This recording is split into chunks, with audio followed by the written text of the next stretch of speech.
भांकरोटा अग्निकांड से जुड़ी हुई पूर्व आईएएस करणी सिंह राठौर का शव परिजनों को सुपुर्द किया गया। पोस्टमार्टम की प्रक्रिया पूरी होने के बाद परिजनों को शव सौंपा गया है। कल देर शाम एफएसएल की जांच में हुई थी करणी सिंह के मृत होने की पुष्टि। कल अस्पताल प्रशासन ने भेजे थे कुल 5 लोगों की डीएनए सैंपल, जिनमें से एक शव की पूर्व आईएएस करणी सिंह के रूप में पहचान हुई है। बेहद दुखद जानकारी है। आज भी इस पूरी घटना पर, क्योंकि ज्यादा दिन नहीं हुए, तीसरा दिन, और ऐसे में इस पूरी घटना पे पूरा राजस्थान ही नहीं पूरा देश नम आंखों से उन सभी मृतकों को श्रद्धांजलि दे रहा है, उन्हें नमन कर रहा है जो अकाल मौत की काल की ग्रास में समा गए हैं। आखिर इनका क्या कसूर था? लेकिन इस बीच एक शव की शिनाख्त नहीं हो पाई थी। बेहद दुखद था। परिवार के लोग लगातार ये जानने की कोशिश कर रहे थे और इस बीच अब ये बड़ी खबर है, अहम जानकारी, क्योंकि पुख्ता तौर पर पुष्टि होना बाकी था। तो अब जो जानकारी मिल रही है उसके तहत पूर्व आईएएस करणी सिंह राठौर के शव की पुष्टि और परिजनों को सुपुर्द कर दिया गया है। पोस्टमार्टम की प्रक्रिया पूरी होनी थी, उसके बाद परिजनों को शव सौंप दिया गया है। कल देर शाम एफएसएल की जांच में करणी सिंह के मृत होने की पुष्टि हुई थी। हमने सबसे पहले आपको जानकारी दी थी क्योंकि परिवार के लोग जानना चाहते थे। उम्मीद तो ये भी थी कि काश वो कहीं ना कहीं वापस लौट आए सही सलामत, लेकिन अफसोस ऐसा ना हो पाया। जो लोग अब ये दुनिया छोड़कर चले गए हैं, वो पीछे जिंदगी भर वो दुख देकर गए हैं उस परिवार को, जो ताउम्र कोसेंगे उस प्रशासन को, उस घटना में होने वाले गुनाहगारों को। गलती किसकी थी, जिम्मेदारी कौन लेगा, जांच का विषय और ये प्रोसेस इतना लंबा कि जो आज आंखों से आंसू बहा रहे हैं, शायद न्याय होने के इंतजार में इतनी देर ना हो जाए कि वो खुद थक जाए, उनके आंखों के आंसू सूख जाए। आपको बता दें कि अस्पताल प्रशासन ने कुल 5 लोगों के डीएनए सैंपल भेजे थे। ये पूरा प्रोसेस जो था, उनमें से एक शव की पूर्व आईएएस करणी सिंह के रूप में पहचान हो गई। पोस्टमार्टम किया जाना था, पूरी प्रक्रिया थी, पोस्टमार्टम की प्रक्रिया संपन्न हुई और अब परिजनों को शव सौंप दिया गया। लेकिन वो शव जिन हालातों में सौंपा गया, जिन हालातों में वो बरामद हुआ था, उस बारे में बोलना भी आप सभी के लिए रूह कंपा देने वाली बात होगी। वो विचलित करने वाली तस्वीरें आज भी हर किसी के जहन में ताजा है। तो जरा सोचो उस परिवार पर क्या बीत रही होगी। भांकरोटा अग्निकांड, वो ब्लैक फ्राइडे, वो काला दिन, वो इतिहास में ऐसे छप चुका है जो ताउम्र उन परिवारों के लिए कभी ना भूलने वाला दिन होगा। और शायद वो 5 किलोमीटर का इलाका, जब जब लोग वहां से निकलेंगे तो वही जहन में तस्वीरें आएंगी, वो ख्याल मन में आएगा। और अब जब भी लोग घरों से जाया करेंगे दूर बाहर, तो यही कहा करेंगे कि सही सलामत लौटना। ये तस्वीर हम आपको दिखा रहे हैं उसी पूर्व आईएएस करणी सिंह की, जो अब नहीं रहे। फोर्स इंडिया भी उन्हें सच्ची श्रद्धांजलि देता है। हमारे एसोसिएट एडिटर विकास शर्मा लगातार हमारे साथ बने हुए हैं उस पल से जब वो त्रासदी हुई, वो घटना हुई और इतिहास में काला दिन छिप गया। अब उनसे एक बार फिर से अपडेट हम लेंगे। विकास जी, पुष्टि हो चुकी थी, कल की तस्वीरें हमने दिखाई थी और अब परिजनों को सुपुर्द किया गया वो शव। अंदाजा लगाना मुश्किल है क्या तस्वीर वो बनी होगी, क्या वो क्षण होगा, लेकिन आपसे पूरी प्रक्रिया, पूरी जानकारी, पूरा अपडेट लेना चाहेंगे।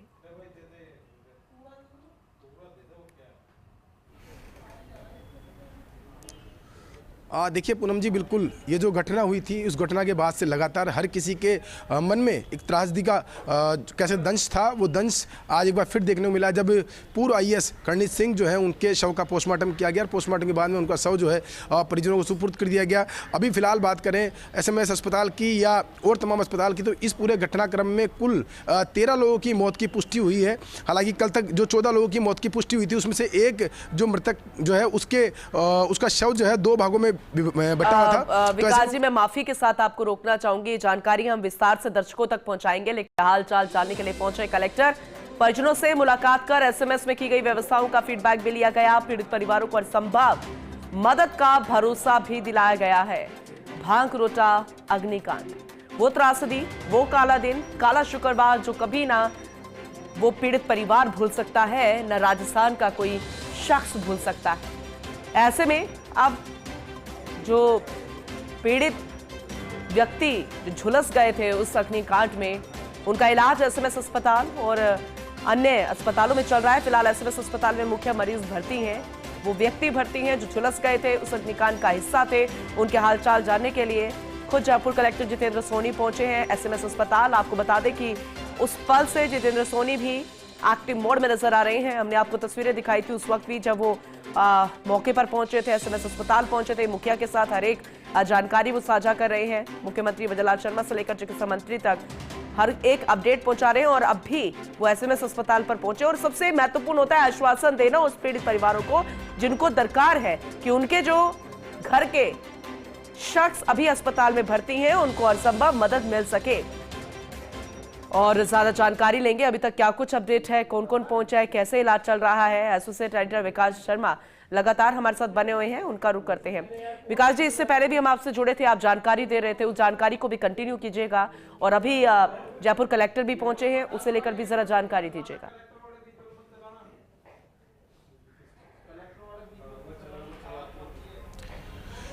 देखिए बिल्कुल, जयपुर कलेक्टर जो है जितेंद्र सोनी इस वक्त एसएमएस अस्पताल पहुंचे हुए हैं। यहाँ पर जो परिजनों के लिए जो व्यवस्था की गई है रुकने करने की, उस सभी व्यवस्थाओं का वो जायजा ले रहे हैं। साथ में जो जहाँ मरीजों का इलाज चल रहा है उसके ठीक बाहर एक आइसोलेटेड वार्ड जो बनाया गया है, जहाँ पर बैठ करके चिकित्सक डिस्कस कर रहे हैं, उनसे पूरा फीडबैक लिया जा रहा है इलाज को लेकर के। अगर बात करें अब तक की कुल 13 लोगों की इस पूरे घटनाक्रम में मौत हो चुकी, 27 लोगों का एसएमएस अस्पताल के लिए इलाज चल रहा है। और अभी हाल ही में जिला कलेक्टर के अलावा सांसद मंजू शर्मा भी यहाँ पहुंची थी और उन्होंने पहुंच करके यहाँ पे अस्पताल की व्यवस्थाओं साथ में जो ट्रीटमेंट दिया जा रहा है उसको लेकर फीडबैक भी लिया है। जी, अभी ओवरऑल अपडेट क्या है? जो अभी पीड़ित भर्ती हैं उनकी अभी हालत कैसी है, डॉक्टर्स क्या कह रहे हैं? क्योंकि अभी भी कई डीप बर्न्स है तो हालत तो चिंताजनक है, लेकिन फिलहाल क्या स्थिति बनी हुई है, क्या मॉनिटरिंग जारी है डॉक्टर्स की तरफ से, परिवार वालों को कैसे आश्वासन दिया जा रहा है, इसे लेकर भी अपडेट कीजिएगा।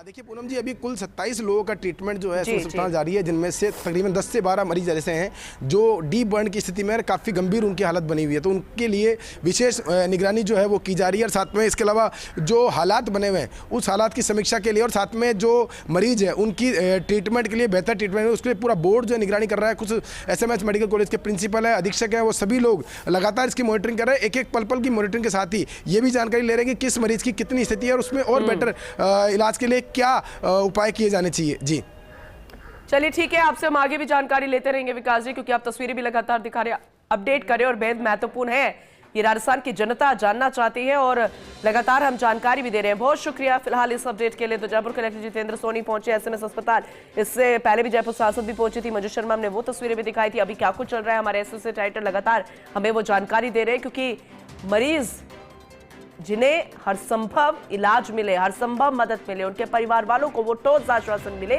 जो फिलहाल वो चाहते हैं। क्योंकि जो डेथ हुई है, जो अब लोग नहीं रहे, जो घटना घटी उसके बाद पीड़ित परिवार जो है वो डरे हुए हैं, सहमे हुए हैं। और लगातार ये तस्वीरें दिखाना, जानकारी देना, अपडेट करना, ये हमारी भी जिम्मेदारी और इसलिए हमारे एक अपडेट आप तक पहुंचा रहे हैं।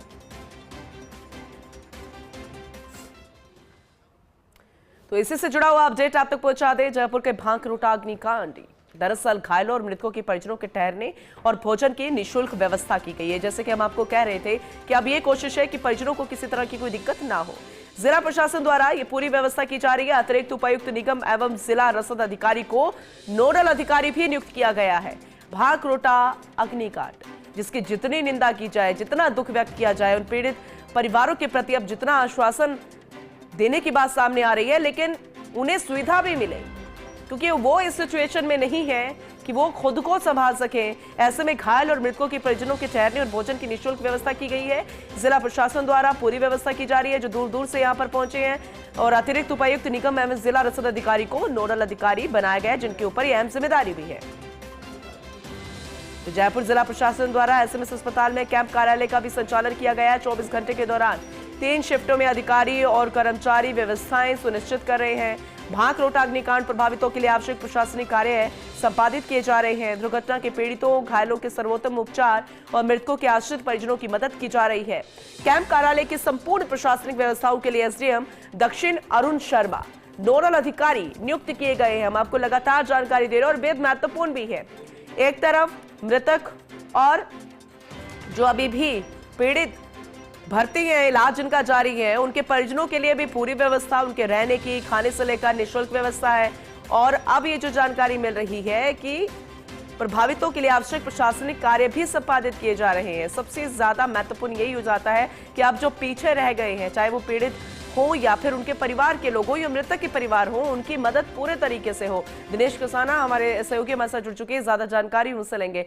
दिनेश, इससे महत्वपूर्ण और कुछ नहीं हो सकता, क्योंकि अब जो किया जा सकता है, जो हम कर सकते हैं, वो बेहद जरूरी है।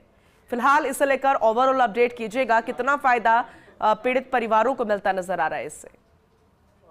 देखिए, बिल्कुल पूनम, पूरी संवेदनशीलता के साथ जिला प्रशासन ने ये कदम उठाया है, क्योंकि जिस तरह से लगातार बड़ी संख्या में करीब 2 दर्जन घायल जो व्यक्ति हैं वो अस्पताल में एडमिट है, उनके जो परिजन हैं उनको किसी तरह की परेशानी ना हो, इसी को देखते हुए जिला कलेक्टर की ओर से एसडीएम अरुण शर्मा को, एसडीएम साउथ है अरुण शर्मा, उनको नोडल ऑफिसर बनाया गया है और कैंप कार्यालय यहाँ पर संचालित करने के निर्देश दिए गए थे।